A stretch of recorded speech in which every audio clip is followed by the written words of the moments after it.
Sabi nila, ang pagkakamping ay puro gastos lang yan.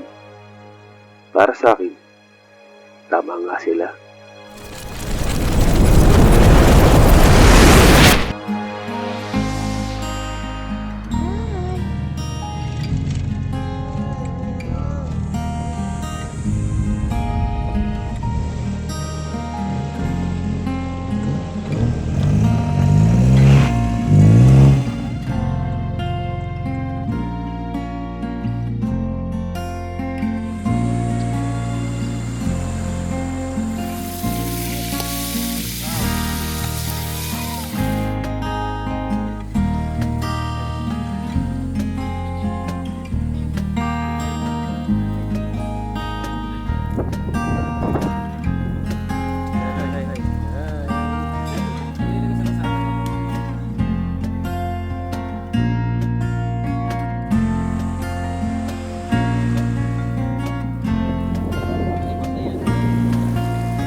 Sa kabilang banda, naubos man ang pera, nakakaipon naman tayo ng good memories.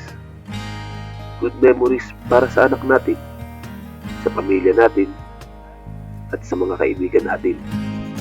Yung mga ngiti at saya ng ating mga anak, mga tawanan at banding nating magtotropa.